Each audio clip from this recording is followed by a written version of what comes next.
Hi guys, it's Jo with Kurtis. Kurtis is now 8 weeks old. Sorry I haven't done my labour and delivery story like I've promised you guys. I've just been busy being a mum, and to be honest, I've forgotten half of the labour already, so it's going to be pretty hard to update you on what actually happened because my memory's already faded. But I'll give you a quick update of what I can remember.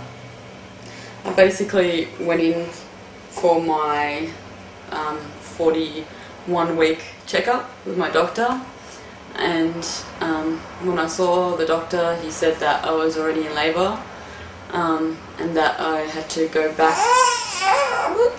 that afternoon at 2 in the afternoon to have to be, what's it called? What's the word, Dave? Induced. Induced, because my cervix wasn't soft enough, so I had to go back and be induced. Plus, had a pretty bad rash, and so on and so on. I won't go into that. Anyways, I went back in that afternoon at 2 o'clock, and they kept me waiting till about 5, I think, before they induced me. And I was already having contractions. I started having contractions about 2 days before it, and I think a day before I had a bit of a bloody show as well, so I was pretty much already in labour. They checked to see how dilated I was, and I wasn't that far along. I was still only about 3 centimetres or something. Anyways, they induced me, and at 5, and it was still a while before the contractions actually started to really take effect. But so around 9, what time did you go home? 9 p.m. About 9 o'clock, I was starting to feel the contractions a bit stronger, but I'd sort of kept pretty quiet about it, and they told Dave and my sister to go home, which was pretty disappointing for me. But anyways, they went home, and they kept me in a room with a lady who'd already had her baby. So I was there having contractions whilst another lady was in the room with her baby, so it was pretty frustrating. But I sort of still didn't really let them know that I was in a bit of pain. I kept quiet, and then it got later, and they gave me sleeping tablets, and that didn't do nothing. I just spewed it up along with the food that they'd given me earlier. Then it got to the point where I just couldn't be quiet anymore. I said that I was in pain, and I don't think she believed me because I was so long. I don't know what I'm saying. Anyways, like I said, I've really forgotten everything that's happened. Anyways, come about 3 in the morning. You called me at about 2 o'clock in the morning. Okay, 2 o'clock in the morning. I asked the nurse if Dave and my sister could come back, and they moved me into a birthing suite, which was a relief because it was really hard to sort of be in a room with a lady that already had her baby whilst I was having contractions. Anyways, by that point, I completely was going nuts with pain. I couldn't sit, I couldn't stand, just didn't know what to do with myself. I was just pacing up and down the room and just in severe pain. And when my sister and Dave got back to the hospital, I was just screaming to have an epidural. Anyways, I think they checked me, and they also monitored my contractions a couple of times actually before that.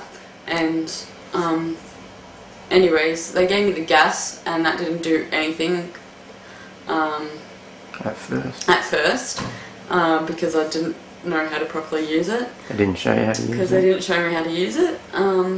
Anyways, I was crying to have an epidural, and the new nurses came at about, what time? 4 o'clock. About 4 o'clock. The 2 new nurses had started, and I said I want an epidural, and they said no, because I was already at that stage 5 centimetres, I think, dilated.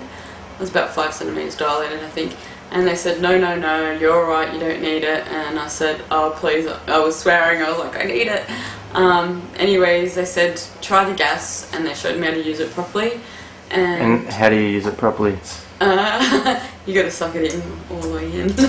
You don't stop using it? Yeah, you just gotta... Anyways, once they showed me how to do that, I was all good. It was like... fantastic. Not to say that there wasn't still pain. You gotta, like with the gas, you gotta kind of keep using it, because as soon as you stop using it, the pain's straight away back there. Anyways, and then about 5 hours later, so that was 5 in the morning, and then I had Kurtis at around 10:20 the next morning. So that's pretty much it. Obviously there's more to the story. Like I said, they monitored him and things like that. Pretty much is one of the hardest things I had to ever do in my life. I didn't think I could survive the pain that I was feeling, but once I had the gas and I didn't have to have an epidural, so I was pretty happy about that. Anyways, throughout the pain, it's all worth it in the end, like they say. I have a beautiful little boy and he's doing fantastic. He's sleeping really good through the night, which I think one of those lucky mums. Also been breastfeeding and everything. It's been pretty good as well.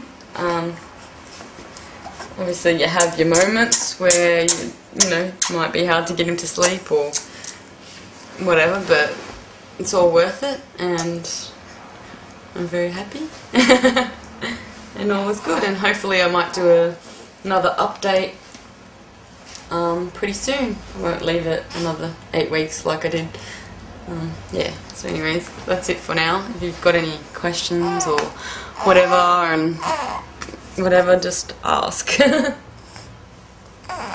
Bye-bye. Hi, Kurtis. Yeah. Grizzly. I'm a grizzly bear. I'm a grizzly bear. Oh.